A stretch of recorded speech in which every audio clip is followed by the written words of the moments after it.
nuyu tamit journalistes yi fi teew yëpp di jaajëfal tam collectif Parcelles moo ñu ñor bi nekk sama ginnaaw yëpp di remercier Parcelles Assainies yëpp tamit di leen nuyu waaw tey ñun ñoo woote woon daje bi li ko sabab defe naa fii ñi fi teew yëpp xam nañ ko muy union sportive des Parcelles Assainies donc ñu nekk ci benn situation boo xam ne situation bu xaw a extraordinaire parce que tamit ñuy dund lu metti loo xam ne depuis 3 ans mi ngi nii ñu ngi ci di dox di ci wax donc ba nu ñu egsee fii tey baax na ñu taxaw jàkkaarloog Sénégal jàkkaarloog Parcelles waay wax leen tolluwaayu mbir mi tolluwaayu mbir mi ñëpp xam nañ ko parce que benn waay moo fi nekk président d'équipe pendant 23 ans su ñuy wax 23 ans sax ñu ngi dugg 2026 donc léegi mun na wax 24 ans musul def assemblée générale moom ci boppam amul carte de membre moom président bi donc loolu mu nekk benn situation bu chaotique donc mu dajale ñu fi tey pour ñu mën a expliquer jaar-jaar yi fi amoon jamono yi yëpp parce que boo xoolee gëj nañ communiquer parce que dafa am ci lu ñu nekkoon affaire bi nekkoon ci loxo ay kilifa parce que depuis 2022 ñu ngi dox ñu ngi wax ñu ngi bind suñu courrier ñu ngi dugal ci instance supérieure yëpp que soit ministère des sports fédération Ligue de Dakar conseil régional des sports que soit la mairie le sous-préfet lépp loo xam ne war nañu rek def nañ ko topp ci mais malheureusement ñi ci tontu ñoo dul bëri donc ñoo dul bëri après tamit ñun arrêté wuñu topp procédure bi dem ba ci biir ay changement am au niveau du fédé amaat ay changement au niveau de la ligue léegi nag président ligue bu bees yi ba mu ñëwee ba ñu dugalee suñu courrier moom moo ci am courage répondre ba pare recevoir yi donc moom tamit ñu koy remercier ci loolu mu nekk koo xam ne vraiment nit ku am engagement nit ku gëm footballu Sénégal nit ku gëm footballu Dakar parce que tey poste bi ñu ko teg nii moom mérité na ko lu tax mérité na ko moom ay problème mu Dakar da ko ñor ba ñu ñëw exposé problème bi dafa ne lii sama njaboot comme sama njaboot la da ngeen may bàyyi ma dox ci li ma ci war a dox parce que affaire de famille ñu woote waxtaan mu woo Moussa Sy mu dem ak équipe am mu waxtaan ak ñoom ba waxtaanee ak moom Moussa Sy ne ko man bàyyi na comme bàyyi naa ñaar ñi ma àndal ñoom ñoom laay délégué affaire yi ñoom ñoo koy gérer su ko defee ñoom ñu dem waxtaan ak population bi bés bu ñu déggoowee seen biir après ñu xool ñoom ni ñu def ñaar ñooñu nag mooy le président de la zone 8B des Parcelles Assainies à l'occurrence Abdoulaye Diagne le président de la zone 8C des Parcelles Assainies à l'occurrence Baye René Gomis ñoom ñi ngi ànd ak le doyen Youssoufa Samb kon keroog président de la Ligue de Dakar bi muy taxaw ne Moussa Sy moo ko ne bàyyi na moom fu leer la ko teg parce que ñaari yoon la ko wax te ñaari yoon yëpp mi ngi am présidence ñetti ñi ma leen limal léegi nag ñun ba mu ñu woowee waxtaan ak ñun tamit d'accord nañ loolu mu ne ñu ñëw leen ñu waxtaan ñu ñëw à notre grande surprise Moussa Sy ñëwul équipe moom ñëwul moom mu constaté loolu bàyyi noonu après mu wootaa beneen rencontre Moussa Sy yónnee 3 personnes mooy 3 personnes yi ma lim léegi ñun ñu demaat ba ñu ñëwee ñu waxtaan suñu biir léegi le président de la Ligue de Dakar jël parole mu ne Moussa Sy bàyyi na léegi yéen da ngeen di xool nu ngeen di waxtaanee ñii parce que Moussa Sy ñii la délégué man maa ko dagg ma waatal ko ne ko bàyyiwul mu ne ma non non man bëgguma ñuy waat parce que ñun benn famille lañ affaire yi ma ne ko juste dama bëgg nga xam ne bàyyiwul lu tax bàyyiwul nit ki gën a ñeme yàlla ci parcelle moo doon wax ak yow kilifa la mais kilifa bu dul wax dëgg et bañ demee ba ci kanam loolu moo am loolu moo ñëw. léegi lan moo tax monsieur loolu lan la si. mais bu nekkee nit ku jubadi bu nekkee ay lobby ay intérêt moo ko bàyyi ci équipe bi yërëmul parcelle waay yërëmul jeunesse bi yërëmul ay rakam kooku xalaatul ci àdduna créer d'autres Moussa Sy parce que c'est un négri du nit koo xam ne xol bi dafa wuyoo li muy xëccoo saa sport bu nii sport dafa am buntu te warul am buntu parcelle waay yëpp ñoo ci war a sentir seen bopp képp koo xam ne sentir na war a ñëw def ci équipe bi sentir na lu mu war a joxoñ ci équipe bi ñu bàyyi ko mu joxoñ ku nekk bu amee lu mu war a def ci équipe bi ñu bàyyi ko mu def mais bu nit defee ñàddral sax yaakaar na da nga bëgg nangu équipe loolu la léegi nag procédure Ligue de Dakar yi président Ligue de Dakar dem na ba ci biir waa ji li mu ko waxoon defu comme li mu ko waxoon defu ko amoon na ay seede moom nag keroog am na benn rencontre bu mu demoon stade Léopold Sédar Senghor journaliste posé nañ ko question moom ñëw na directement ci li xew wax na ko carrément nee na je vais être direct wax na ko nee na Moussa Sy toppul li ma waxoon respecté wul kàddu ñii saa yu ma leen woowee dañuy ñëw lu ma leen mës a wax ñu ngi koy def Moussa Sy saa yu ma ko woowee du ñëw lu ma ko mës a wax defu ko moom nag il a pris ses responsabilités mu dem gis le sous-préfet waxtaan ak moom jébbal ko dossier bi xamal ko ni affaire bi fii la toll donc loolu muy wax ci télé bi dëgg la te ñaar ñi Moussa Sy délégué woon muy Abdoulaye Diagne ak René troisième bi di Oussoufa ñoom ñooy seede yi ñoom mun nañ seede ni président Ligue de Dakar li muy wax dëgg la ñoom ñooy seede yi ñoom bu dee dëgg la nañu génn wax xam nañ ni Moussa Sy li mu wax président Ligue de Dakar du dëgg waxu ko dëgg dafa dem jouer def leneen ba pare jiitu dem fédération ne président Ligue de Dakar da koy xeex ñëw ci sous-préfet ne ko président Ligue de Dakar da koy xeex te moom moo wax lu mu deful loolu mooy problème bi le président de la Ligue de Dakar nag ñun mënuñu lu dul remercier ko lu tax ñu koy remercier parce que moo nekk première autorité bi njëkk jël dossier bi en main dox ci lim ca war a dox wut xool li xam ni li injustice la mu dox ko mais ay kii daa faral nii lan la faral ñun président Ligue de Dakar saa yi dañu bokk ak moom juddu dañu yoroon ak moom lan la ba mu ñu war ñu faral wala ñun dañu yor dërëm bu ñuy kooku saa yi xoolul ku koy jox ñaar dërëm alalam lay def ci football bii mu nekk lu ñu leer ñun. est-ce que mën nga ñëw tuuti au fond du problème gars yi xam problème bi lan la ak yéen la ngeen dégg. ci problème bi lañ nekk nii saa yi nekk ñu leneen lu dul ci problème bi ñu ngi xóotal boo defee ndànk rek ñu ñëw boo leen defee ndànk rek ñu ñëw ci problème bi lañ nekk léegi nag moom bi ñuy wax le président Ligue de Dakar collectif Parcelles moo ñu ñor da koy wax ngàcce ngalaama lépp lu mu ci war a dox def na ko ci nekk na nit dëgg parce que dafa ñëw bloqué ISPA ne ISPA dootul compétir tant que problème bi réglé wu mais nag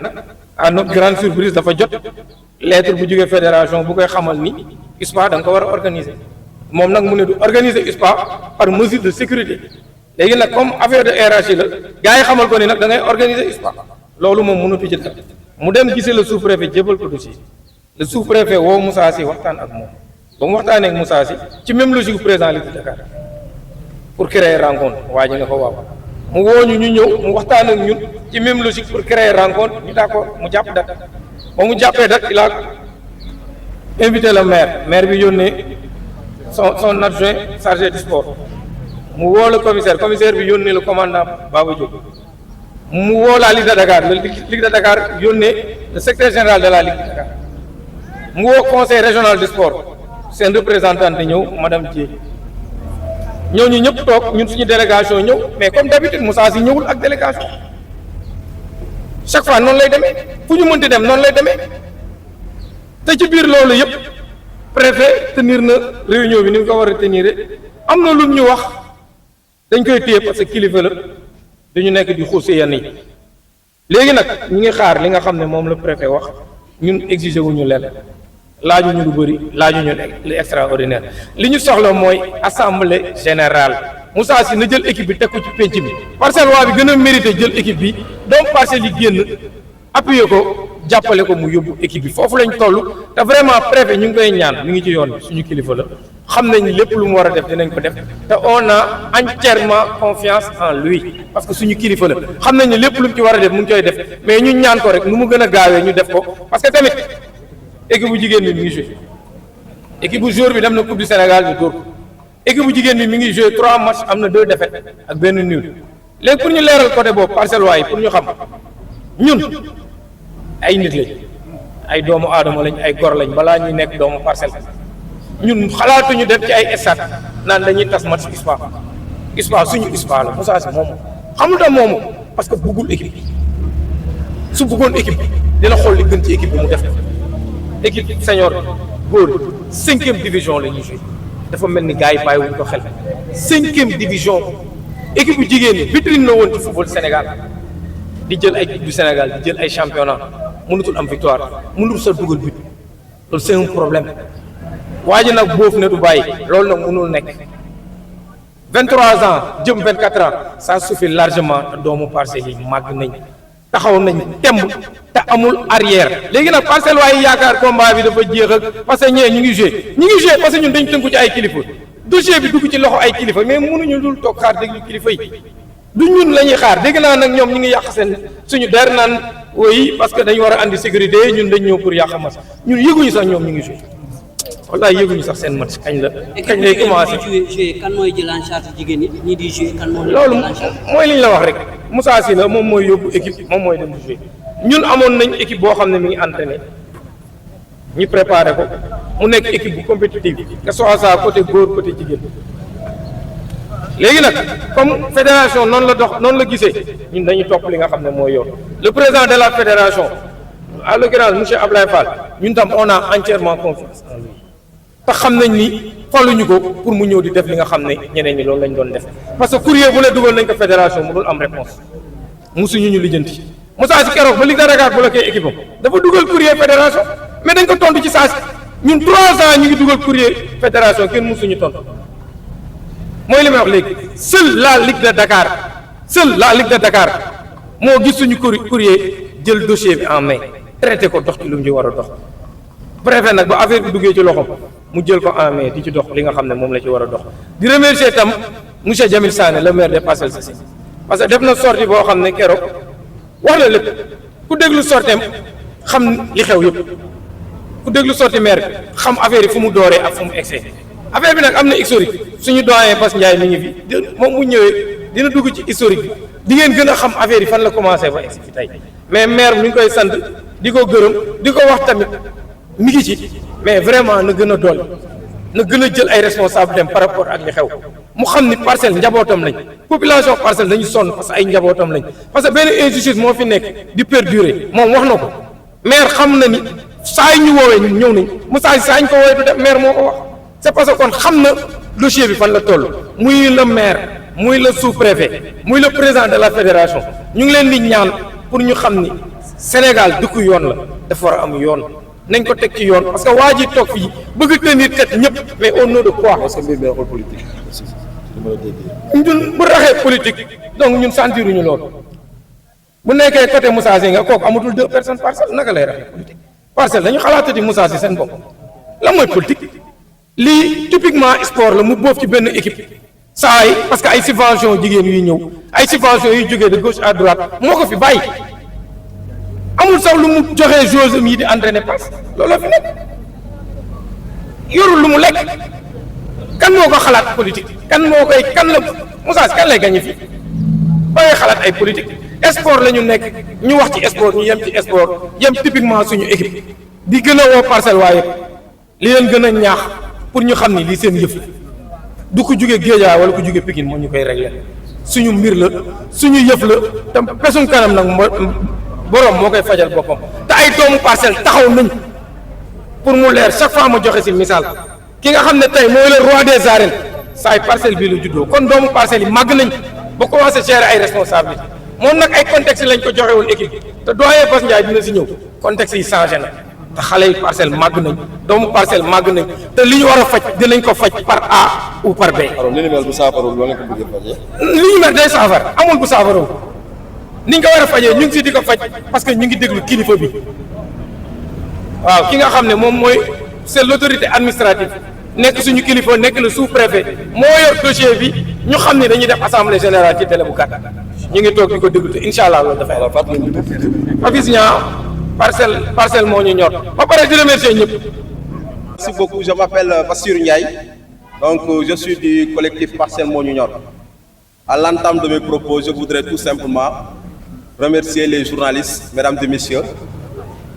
qui se sont vraiment aujourd'hui mobilisés pour venir entendre notre cri du cœur et certainement faire l'écho au niveau des populations. Nous voulons aussi remercier l'ensemble des membres du collectif qui, depuis 3 ans, se mobilisent pour combattre une injustice qui existe au Parcelles Assainies depuis presque 23 ans. Et mon prédécesseur l'a dit tout à l'heure, bientôt 24 ans. Si le collectif aujourd'hui s'est mobilisé pour réclamer que l'Union sportive des Parcelles Assainies soit remise sur la place publique et que les enfants de cette belle localité puissent en prendre la charge, c'est parce que, mesdames et messieurs, nous sommes conscients du potentiel sportif du potentiel managérial, des compétences, des ressources humaines qui habitent cette belle localité qui fait plus de 500 000 habitants. Mais malheureusement, comme je l'ai dit tout à l'heure, depuis 23 ans, M. Moussassi, l'ancien maire de Parcelles, s'agrippe au niveau de l'équipe et refuse d'organiser une assemblée générale que la jeunesse des Parcelles Assainies réclame. Et il faut rappeler que l'USPA, c'est l'Union sportive des Parcelles Assainies. L'USPA, c'est l'équipe fagnon de la localité. L'USPA, c'est l'équipe qui fédère tout le mouvement associatif des Parcelles Assainies. L'USPA, c'est l'équipe autour duquel s'articulent toutes les forces vives entre 20 ans et certainement 35 ans qui veulent pratiquer le sport ou qui veulent être dans des instances de décision ou de dirigeants. Mais malheureusement, en 2001, 2002, parce que l'équipe, il faut le rappeler, a été créée au temps où M. Massougnan, feu Massougnan, que le paradis soit sa demeure éternelle, était président de l'ASC Dental. Ce que je vous dis là, c'était en 1994-95. Les Parcelles Assainies commençaient à sortir de terre. Une jeunesse engagée commençait à voir le jour dans cette localité. Et M. Massougnan a eu l'idée de créer cette belle entité. Et au départ, on n'avait pas encore de récépissé. On jouait avec le récépissé de l'ASC Dental. Et il y a d'éminentes personnalités de la localité qui ont eu à participer, en fait, à poser les jalons de cette équipe. Il y a eu Fom Massougnan. Je peux citer le président Mamor Fall, ancien président de la zone, qui a eu à diriger des réunions de l'USPA. Je peux citer Boubacar Douara. Je peux citer Sakho, Pape Sakho, l'emblématique dirigeant de l'ASC Sandian. Je peux citer Grand Aziz Diagne. Je peux citer Amadiba. Je peux citer Gore Cham. Je peux citer. Et tous ces gens-là sont des Parcelles Assainies. Et en 2001-2002, le coach Aziz Diagne, qui a vu l'équipe qui commençait à prendre des ailes, a proposé que l'équipe, en fait, qu'on fasse de Moussassi, qui venait d'être député, président de l'USPA. Parce qu'en ce moment-là, on n'avait pas cette force militante, on n'avait pas encore cette jeunesse-là. Et on a dit que comme le maire Moussassi est dans un dispositif politique de maître Abdoulaye Wade qui venait d'arriver au pouvoir, mais ce serait bien que nous, en tant que des jeunes de son âge, de lui confier l'équipe et d'être avec lui sur le terrain pour faire de l'USPA une équipe phare au niveau du département de Dakar et même du Sénégal. Et ce que je vous dis là, ça fait 23 ans, depuis qu'on lui a confié les rênes de l'équipe, il n'a jamais daigné organiser une assemblée générale. Et au contraire, il a adopté une démarche de patrimonialisation. Il a voulu faire de l'équipe un bien personnel. Les Parcellois l'ont laissé. L'équipe féminine était en D1. L'équipe féminine était championne du Sénégal. L'équipe féminine a pris la Coupe du Sénégal. Mais maintenant, l'équipe féminine n'est plus que l'ombre d'elle-même. L'USPA, l'équipe des garçons. Et vous savez que aujourd'hui au Sénégal, vous ne pouvez pas voir une équipe de première division ou de deuxième division où il n'y a pas un jeune des Parcelles Assainies qui évolue là-bas. Donc le potentiel sportif est au niveau de la localité et l'ambition, c'est de forcer. Et il doit le faire de façon absolue. Parce que l'équipe appartient à la communauté sportive des Parcelles Assainies, l'équipe appartient aux populations. L'USPA n'est ni le Jaraaf, ni une autre équipe. L'USPA, c'est l'Union sportive des Parcelles Assainies, qui est le creuset où fusionnent toutes les forces vives de cette localité. Et c'est la raison pour laquelle, et j'en profite pour vraiment féliciter tous ces jeunes que vous voyez, qui ont été soit joueurs cadets dans leur association, qui ont été joueurs seniors dans leur association, et qui au-delà sont devenus présidents ou dirigeants de leur association de quartier, et qui aujourd'hui sont des délégués au niveau des deux zones. Et ce sont ces gens-là qui se sont mobilisés comme un seul homme pour demander à l'autorité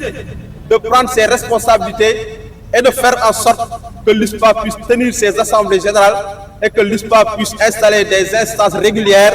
légales et légitimes qui reflète l'émanation de la volonté populaire. Et c'est dans ce cadre-là que nous sommes. On n'est pas violent. On ne demande à personne de se bagarrer. Raison pour laquelle mon prédécesseur a eu à expliquer toutes les démarches qui ont été faites. On a été à la Ligue de Dakar. Le président de la Ligue a rencontré toutes les parties. Il a rencontré le préfet. Le préfet a convoqué une réunion bipartite ou tripartite où il y avait tous les responsables.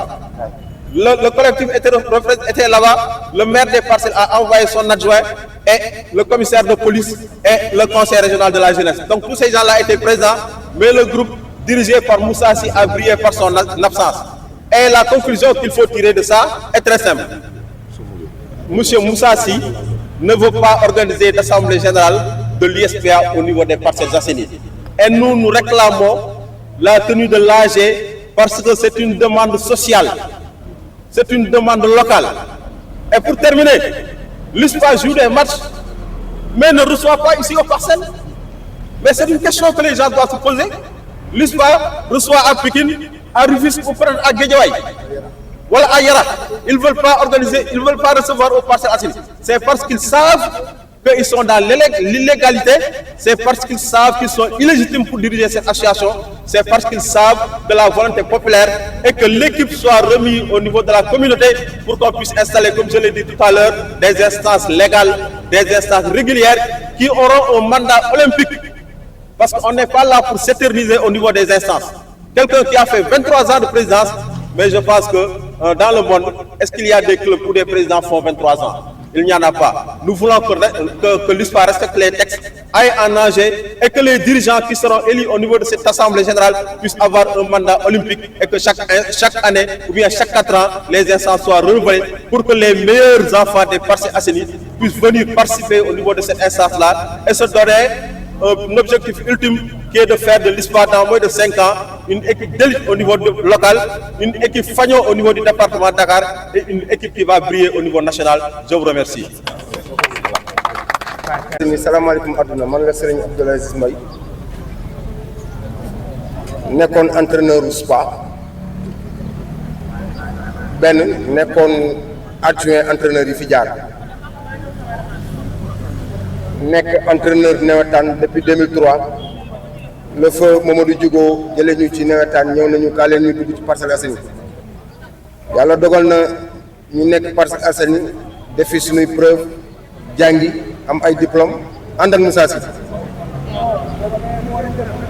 je suis désolé Parcelles Assainies ànd nañ Moussa Sy ak fu ne ànd nañ fa ak moom loolu la yàlla dogal mais beneen bis des man leen rek moom xawoon naqari ci yëf yi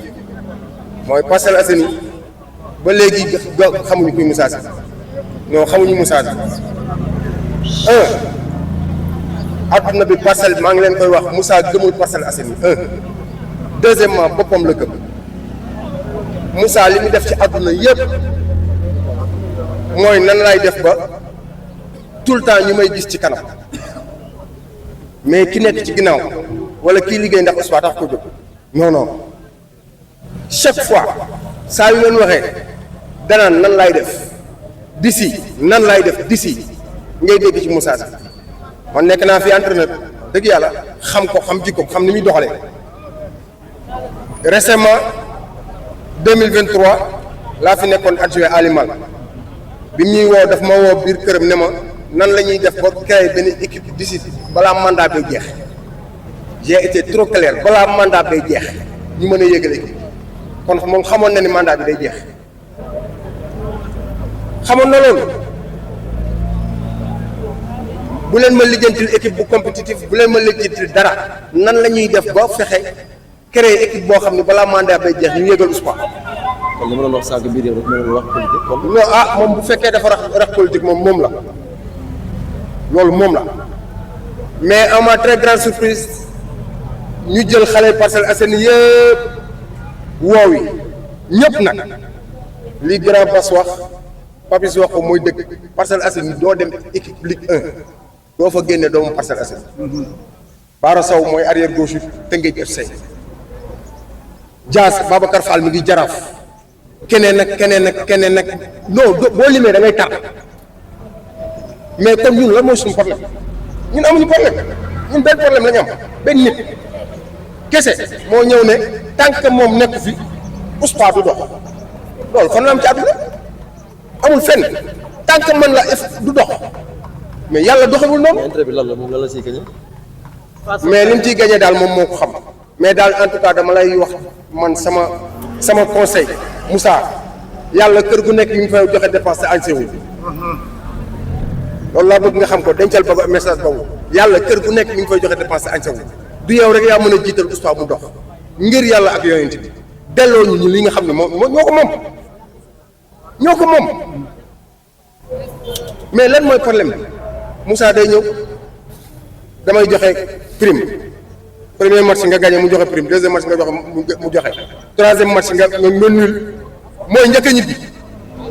quatrième match ñu dóor la doo ko gis cinquième match doo ko woowee doo ko jot mais lan mo pour lan loolu fan la teg loolu yàlla moo dogal nag ñun ay door lañ man ay door laay àndal je suis désolé collectif des parcelles moo ñu ñor ay góor lañ li tax ñu xam ni ñu gërëm fi ñaambay parce que góor la yëfi góor la ànd ak ci ñun góor ngay woo du ñëw léeg-léeg damay dégg ñu ay message ñu naan dañoo ragal Moussa Sy Moussa looy ragal ci moom ku ñemewul jàkkaarloog yow looy ragal ci moom. alors boo amee message booy lancé pour waa Parcelles yi lan lay doon. Parcelles Assainies encore une fois li ñuy xeex yéen ko moom man footballuma footballaanuma awma doom buy football mais de grâce ñun war nañoo am ci international yi sélection équipe nationale yi U20 U15 yi war nañ ci mën a am mais Moussa Sy moo lay won ni nekkul ci dëkk 23 ans nga nekk fi mënoo créer pépinière bu soxal USPA chaque année nga dem jëndi ay jours nga ni Parcelles Assainies nga bëgg kon du dëgg c'est pas vrai je suis désolé mais Parcelles Assainies encore une fois jóg leen léeg-léeg ma dégg ñu ni affaire bi du amul xeex non léeg-léeg da koy jar non dafay jar ñu xeex mais chaque fois rek ñu ni da ragal wala mag ñi ne non tey leen mi ngi ci ay loxo yoon d'accord mi ngi ci ay loxo yoon mais nañoo xam ne ñun dañoo yàkkamti on est trop pressé. après bëgg def li ñuy def bi loo leen fas yéene def. bon man daal comme yëf yi mi ngi ci loxo yoon wax dëgg yàlla noppi daal laay def ba yoon wax rek le dernier mot préfet bu waxee le dernier mot bu fekkee arrangé nañu te je pense que daf ñuy arrangé ñu ànd ceeg moom bu fekkee arrangé wu nag ñu doog xool benn problème lu ñu def mais kantaa nekk fii di xalaat lu ñuy def non xalaatuñ lu ñu def ñu ngi xaar préfet ñu ngi xaar Ligue de Dakar ñu ngi xaar fédération. Fatou Moutou. Serigne Abdoul Aziz Mbaye la Parcelles Assainies unité 18 numéro 426. merci beaucoup. salaamaaleykum mbooloo mi man la Lamine Ndiaye collectif Parcelles moo ñu ñor. c'est ce que ñu xam solo rajo tey. li ma bëgg wax rek ci feeru yi nga xam ne ñoo njëkk wax de manière ramassée maa ngi nuyu journalistes yi fi ñu teew ñëpp ndax li ñuy wax yéen a koy génnee di remercier Parcelles waa yëpp nag yi nekk si biir ci ginnaaw collectif léegi laa bëgg wax pour mu leer point de presse wala conférence de presse collectif bi dootu ko def bii mooy bu mujj bi ndax nous sommes tous sidérés dañoo sës damay interpeller les autorités de ce pays man du ma wax Niambay du ma wax Niambay dañu ma def man damay interpeller le président Diomaye parce que Parcelles fii mu toll bu ci waxul mun na ñaaw te ñun xam nañ li ñuy def ñoom war nañ ne la mën a def pour gagner ce combat Parcelles Assainies USPA man du ma wax détaillé dama tudd Moussa Sy di ko tuddaat dama ko may pause boobu damay wax li nga xam ne ñun moom la ñuy xaar ci autorité yi jiite réew mi ñun collectif Parcelles Assainies moo ñor mooy mu ñëw jël USPA teg ko ci pénc mi ki ko mérité doxal ko parce que 24 ans mu téye équipe bi wàccee na équipe football góor bi 4e division comme 5e division wàccee na équipe basket bi ci suuf wàccee na équipe féminine bi ci suuf wàccee na lépp loo xamante ni da ngay compétir au niveau des Parcelles Assainies wàccee na ko ci suuf kon kooku duñ fi taxaw di ko may benn bës naan def na li war a def il n'a rien fait de bon amul dara lu mu def ci sport Parcelles Assainies donc li ñuy ñaan autorité yi mooy ñu def li ñu war a def si ñun xam nañ li ñu war a def parce que équipe bi moo ngi nekk di jouer ñu toog di leen seetaan ñuy jouer ça ne veut pas dire que c'est parce que nous sommes tous des responsables nous sommes ay kilifa ñoo fi nekk collectif bi ay kilifa ñoo fi nekk di leen déglu autorité yi ñu def li ñu war a def bu ñu def li ñu war a def dinañ rayante ak Moussa Sy c'est pas gros li ma wax c'est pas fort c'est pas gros ndax alal bi mu yor USPA moom ko ñun Parcelles waaye ñoo ko moom ci la bokk mais dañ ko jox mu doxal 24 ans doxalul da koy tegaat ci penc bi ñu teg ko ci loxo yu wóor. alors mairie Parcelles moom nan la taxawee yaa ngi woo Diomaye am na autorité bi leen gën a tege. mairie Parcelles bi dégg naa léegi Papis wax léegi parce que def na benn émission mais ñun dem nañ si moom une fois man yëguma sax fu mu jàppee li mu wax la Papis dëggal fii yëguma fu mu jàppee ndax si moom la ndëkkee woon BFM ak Niambay moo doon jàppale collectif mais ñoo ngi koy woo moom mairie le maire de Parcelles Assainies ñoo ngi koy woo parce que c'est lui l'autorité première au niveau des Parcelles Assainies moom moo war a jàpp ci collectif bi pour mu dox loolu ñuy xaar si moom Jamil Sané ñoo ngi koy woo ci combat bi parce que combat bi bii sera la dernière fois ñu woote fi def point de presse wala conférence de presse parce que bind ngeen ko wala ngeen seeti ko. une fois li may wax lan la une fois ñoo ngi koy woo nag parce que c'est lui l'autorité au niveau des Parcelles Assainies maa ngi sant bu baax Parcelles waaye nekk ci ginnaaw collectif bi yëpp képp koo xam ne nag da nga nekk Parcelles di incarner Parcelles waaye te nekkoo ci ginnaaw collectif bi tu fais du n'importe quoi da ngay def leneen lu dul jàppale fi nga gox sa gox bi nga dëkk Parcelles Assainies dafa nekk gàcce espoir bu Parcelles Assainies toll fii mu toll tey ñun ñoo ngi ñuy defoon suñu doomu ndey yi Cambérène di leen di féliciter bu baax a baax footballu Cambérène lañ defoon parce que on a très mal man nag li may waxee nii c'est parce que ça vient du cœur ñun ay Parcelles waa et nous sommes fiers d'être des Parcelles waa maa ngi remercier ñi fi teew ñëpp di remercier journaliste di leen jaajëfal merci beaucoup.